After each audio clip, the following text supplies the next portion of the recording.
আমি স্বাধীনতা টিভিকে আমার অন্তরের অন্তঃস্থল থেকে মোবারকবাদ জানাচ্ছি, ধন্যবাদ জানাচ্ছি আমার মতো নগণ্য একজন লেখককে সাক্ষাৎকার গ্রহণ করার জন্য।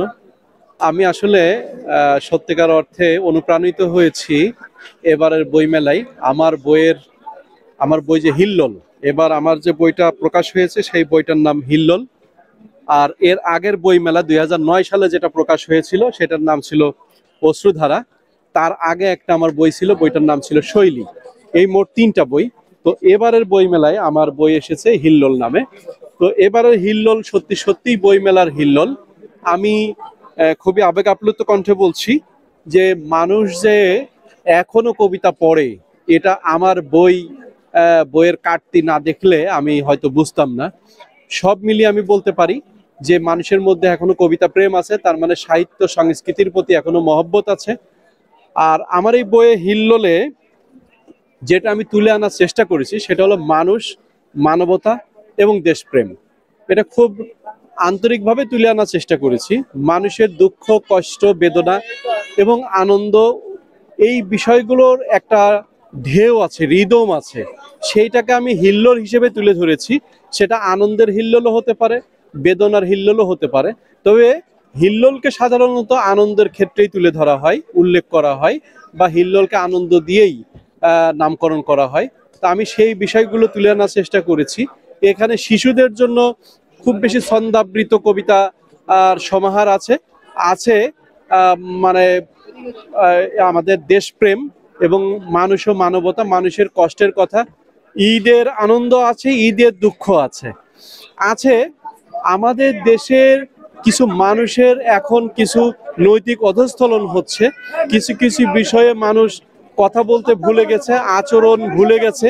সেই জিনিসগুলোকে আমরা কিভাবে তুলে আনতে পারি, নিজের চরিত্রকে কিভাবে ডেভেলপ করতে পারি, মূলত সেই বিষয়গুলো এই বইয়ে আমি তুলে ধরেছি। আর আমার জন্মস্থান ঝিনাইদহ জেলার সদর থানায় আমার জন্মস্থান। আমি মূলত এই বইটা প্রকাশের পেছনে আমার অবদান আমার বাবা সবসময় আমাকে শৈশবে অনুপ্রাণিত করেছে। আর পরিণত বয়সে এসে আমার ওয়াইফ সুলতানা রাজিয়া, সে আমাকে সার্বক্ষণিক সহযোগিতা করেছে। অনেক সময় আমার লেখা আমি কোনো রকম রাফ আমার ডায়েরিতে লিখে চলে এসেছি, বাকিটা আমার ওয়াইফ দেখা যাচ্ছে দিন শেষে আমি এসে দেখেছি যে সে ডায়েরিতে সুন্দর করে তার হাতে লিখে তুলে ধরেছে। অর্থাৎ এই সময়ে এসে তার অবদান আছে, এই বইয়ের পিছনেও তার অবদান আছে। আর সর্বশেষ অবদানটা দেশজ প্রকাশনী আমার বইটাকে নিখুঁতভাবে তুলে এনেছে। আমি শুধু তাদেরকে একটা কপি দিয়েছিলাম, আমার স্ক্রিপ্টটা দিয়েছিলাম, বাকিটা তারা আমি মনে করেছি অত্যন্ত কষ্ট করেছে তারা আমার এই বইটার জন্য, এবং খুবই আন্তরিকভাবে চেষ্টা করেছে বইটাকে ফুটিয়ে তোলার জন্য। আর বলবেন যে শৈশব থেকে আসলে লেখার অনুপ্রেরণা কিভাবে হলো, কিভাবে এত দূর আসলাম, সেটা হলো আমি শৈশবেই আমার ঝিনাইদহ জেলার 2টা লোকাল পত্রিকা ছিল। তার মধ্যে একটা ছিল ঝিনাইদার বাণী আর একটা ছিল দৈনিক ঝিনাইদহ। এই 2টা পত্রিকাতেই সাহিত্য পাতা হতো প্রতি সপ্তাহে শুক্রবার এবং মঙ্গলবার, 2 দিন সপ্তাহে লেখা প্রকাশ হতো। সেই সাহিত্য পাতায় আমি আমার লেখাগুলো প্রকাশ করতাম। এছাড়াও ঢাকাতে বিভিন্ন জাতীয় দৈনিকে আমি তখন কুরিয়ার করে, মানে পোস্ট অফিসের মাধ্যমে আমি লেখা পাঠাতাম। আর এইভাবে বিভিন্ন পত্রপত্রিকায় আমার লেখা ছড়াতে থাকে, আমার লেখার প্রতি মানুষের ভালোবাসা জন্মাতে থাকে।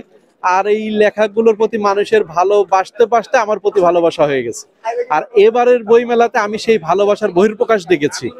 আমার কাছে মনে হয়েছে যে এই বইমেলাতে আমি মানুষকে কতটুকু ভালোবাসতে পেরেছি জানি না, তবে মানুষ আমাকে অনেক অনেক ভালোবেসেছে এবং এখনো ভালোবেসে যাচ্ছে।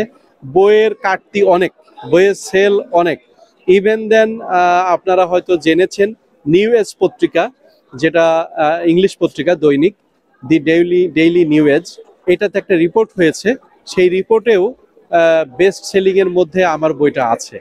হিল্লোল মহিবুল্লাহ দেশজ প্রকাশনী এই নামে একটা রিপোর্ট করা হয়েছে, আপনারা দেখলে জানতে পারবেন, বুঝতে পারবেন। সব মিলিয়ে আমি আমার কবিতা প্রেমীদের প্রতি, আমার লেখার প্রেমীদের প্রতি আমি ধন্যবাদ জ্ঞাপন করছি। আমি দেশজ প্রকাশনীকে ধন্যবাদ জ্ঞাপন করছি, আমি স্বাধীনতা টিভিকে ধন্যবাদ জ্ঞাপন করছি। আমাকে যদি আপনারা কিছু বলতে বলেন তাহলে আমি বলবো 24-এর যে বিপ্লব, এই বিপ্লবটা আসলে আমাদেরকে অনুপ্রাণিত করেছে। এবং এই বিপ্লবকে আমাদের স্মরণীয় করে রাখতে হবে, বিপ্লবটাকে বাস্তবায়ন করতে হবে, বিপ্লবটাকে বাস্তবে রূপ দিতে হবে। কারণ এই 24-এর বিপ্লব আমাদেরকে অনেক বিষয়ে শিক্ষা দিয়েছে। আমরা ভুলতে বসেছিলাম যে দেশপ্রেম কাকে বলে, আমরা ভুলতে বসেছিলাম কিভাবে রক্ত দিতে হয়, আমরা ভুলতে বসেছিলাম কিভাবে দাবি আদায় করতে হয়। এই 24-এর তরুণ বা তারুণ্য আমাদেরকে দেখিয়ে দিয়েছে, আমাদেরকে চোখে আঙুল দিয়ে দেখিয়ে দিয়েছে, বুঝিয়ে দিয়েছে কিভাবে দাবি আদায় করতে হয়, কিভাবে দেশপ্রেম দেখাতে হয়, দেশপ্রেম কোথায় থাকে, দেশপ্রেমের বিস্ফোরণ কিভাবে ঘটে।